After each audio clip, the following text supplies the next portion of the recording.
mungkin gimana mendengar akan berobat ke Singapura, rencana pengobatan itu seperti apa juga? Ya alhamdulillah bersyukur lah. Ya mudah-mudahan kita ikutin aja prosesnya. Itu aja sih. Tapi kondisi aku sekarang gimana? Mungkin masih sakit. Kalau untuk sakit palingan di luka sih, masih ada dikit-dikit doang.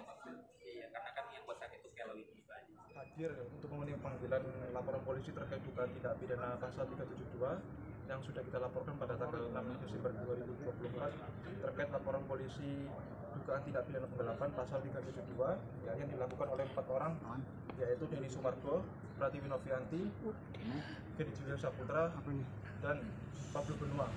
Mereka telah melakukan dugaan tindak pidana penggelapan yang diduga telah melakukan donasi bodong kepada Agus Salim. Tadi Pak Elmin Nurmala telah diperiksa oleh penyidik dengan jumlah 17 pertanyaan, dan Mbak Wawa atau Neneng Sumiati juga diperiksa dengan jumlah 17 pertanyaan yang sama terkait peralihan dana M. Agus Salim kepada yayasan dan peralihan uang Agus Salim kepada korban bencana alam NTT. Dan kita juga melampirkan bukti-bukti, yaitu bukti rekaman video podcastnya Denny Sumargo yang terus terang ya menyepakati bahwa dana 1,3 M itu mereka berempat menyepakati telah dialihkan kepada korban bencana alam NTT. Kak, tadi mungkin ada kesulitan nggak mungkin untuk menjawab pertanyaan-pertanyaan dari penyidik sendiri? Tidak ada kesulitan. Tadi saksi Mbak Elmin Nurmala dan Mbak Wawa diperiksa dengan lancar dan dibantu oleh penasihat hukum tim pembela kaum lemah dan pengacara-pengacaranya. Agus gimana nih Gus? Mungkin setia menemani sang istri saat diperiksa gitu. Mungkin gimana Gus? Makanya. Soalnya tadi aku di luar aja sih, itu di luar, jadi nggak tahu. Kalau Agus sudah diperiksa pada 1 minggu yang lalu, hari ini saksi istrinya Elmin Nurmala dan Wawa gitu, terkait peristiwa dugaan tindak pidana penggelapan. Kita minta kepada kepolisian Polda Metro Jaya untuk segera memproses hukum terkait laporan polisi yang kita buat dan untuk segera dinaikkan ke tahap penyidikan dan menetapkan tersangka terhadap 4 orang ini ya, yang otaknya telah melakukan dugaan donasi bodong kepada M. Agus Salim ini, sehingga klien kami telah dirugikan baik secara material maupun imaterial. Bagus ya, ada tambahan dikit, tadi kami juga telah melaporkan Densu dan kawan-kawan ini PB, NP dan GR ke Komisi Disabilitas Nasional di Kementerian Sosial. Sudah kami laporkan juga mereka terkait dengan Undang-Undang Nomor 8 Tahun 2016 terkait dengan disabilitas pasal 144, ancaman pidananya 5 tahun dan denda 500 juta. Dugaan mereka telah melakukan pemindahan uang disabilitas, dalam hal ini Bang Agus Salim, ke penerima manfaat lain masyarakat NTT. Nah, mereka bisa diancam pidana. Hati-hati ya untuk Densu dan kawan-kawan, karena mereka telah menzolimi Bang Agus. Hati-hati dengan tindakan kalian. Mungkin untuk ancaman pidananya berapa lama? 5 tahun penjara, itu ancaman pidananya 5 tahun penjara, denda 500 juta. Gitu. Itu berarti dari pihaknya Agus juga menuntut agar Benovi, Ferry, Densu dan lain-lain agar segera di penjara gitu Bang. Kita minta keadilan ya. Keadilannya berupa nanti dilihat dulu proses hukumnya, apakah mereka beritikat baik tetap untuk mengembalikan uangnya Agus atau tetap bersikukuh bahwa itu adalah uangnya donatur. Kalau memang ia bersikap kekeh pada pendiriannya, biarkan hukumnya berjalan.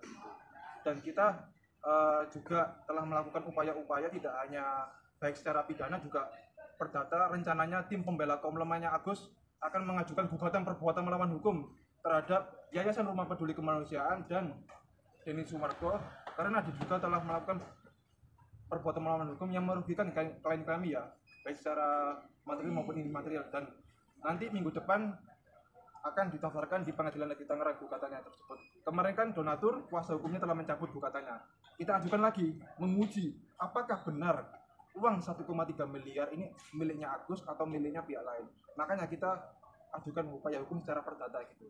Dan kita juga minta kepada Kementerian Informasi Teknologi atau Kominfo ya untuk menutup akses ya podcastnya Denny Sumargo ya, yang diduga ini ya telah melakukan open donasi secara bodong ya kepada Agus. Ya, jadi kita minta kepada Kominfo baik secara tertulis maupun lisan ke sana nanti. Dan kita juga berharap perkaranya Agus ini diberikan atensi oleh Bapak Polda Metro Jaya agar segera diproses hukum 4 orang ini. Karena Agus benar-benar dirugikan, dan perhatian ya, Agus sama sekali tidak melaporkan masyarakat NTT ya. Agus cinta NTT kan ya? Iya, Agus di sini cinta NTT, pengacaranya juga cinta NTT. Kita cinta NTT ya? Siap, kita cinta NTT.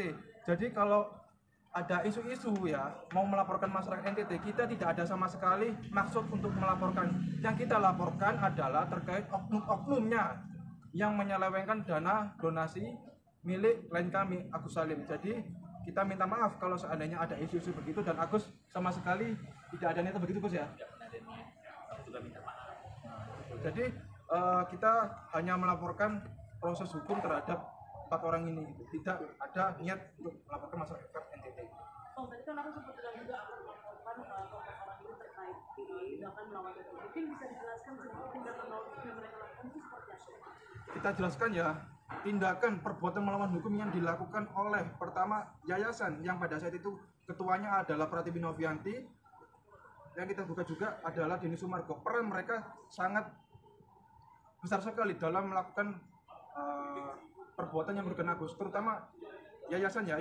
Yayasan di sini telah melakukan dugaan tindak pidana penipuan dan penggelapan yang awalnya Agus hanya menitipkan dana tersebut, tetapi peristiwanya ini berubah, penitipan tapi digeser lagi lah kepada korban bencana alam Leotobi di NTT ini, sehingga Agus tidak memperoleh haknya uang 1,3 miliar itu ya. Dan perannya DS atau Denny Sumargo ini diduga ya, dia juga bersama-sama ikut serta dalam perkara ini untuk membagikan uang tersebut kepada korban bencana NTT, sehingga Agus mengalami kerugian ya di sini. Jadi kerugiannya baik secara material maupun imaterial, kesulitan untuk berobat. Jadi patut juga untuk kita gugat kurang lebih berapa miliar nanti ya. Nanti kita uji lah di pengadilan gitu gugatan kita, agar uang 1,3 miliar tersebut adalah uang sah milik M. Agus Salim ya. Kita uji. Kemarin kan donatur sempat mencabut gugatannya. Artinya dia main-main dalam permasalahan hukum ini ya. Kita minggu depan tim pembela kaum lemah, saya dan Mas Jaka dan Mbak Marlina ya, nanti akan mengajukan gugatan perbuatan melawan hukum atas mereka itu. Rencana pengobatan Singapura gimana, Bang? Kalau untuk pengobatan Singapura nanti bisa ditanyakan kepada pihak-pihak yang ingin berobat ke sana ya. Kalau kita hanya sebatas proses hukum dan upaya-upaya hukumnya gitu. Tapi Agus mungkin gimana mendengar akan berobat ke Singapura, rencana pengobatan itu seperti apa juga? Ya alhamdulillah bersyukur lah. Ya mudah-mudahan kita ikutin aja prosesnya. Itu aja sih. Tapi kondisi Agus sekarang gimana? Agus mungkin masih sakit. Kalau untuk sakit palingan di luka, masih ada dikit-dikit doang. Iya, karena kan yang buat sakit itu keloid itu aja. Di Singapura kan yang diobat itu adalah keloid kulitnya gitu. Oh iya, seperti mata, kulit juga gitu sekalian. Ya doain aja lah yang terbaik, nanti tunggu aja kabar baiknya. Tapi Gus, maksudnya kasus ini masih terus bergulir, mungkin Agus gimana terus merasa capek juga nggak sih Gus? Maksudnya nggak mau selesai gitu terkait ini. Aduh, kalau dibilang capek, banget lah capeknya. Tapi ya apa boleh buat, banyak sandiwara juga. Udah latihin aja sandiwaranya, mau gimana lagi. Benar mau capek banget. Lelah banget, sudah pengen taksi terbang rasanya dari bumi ini. Banget.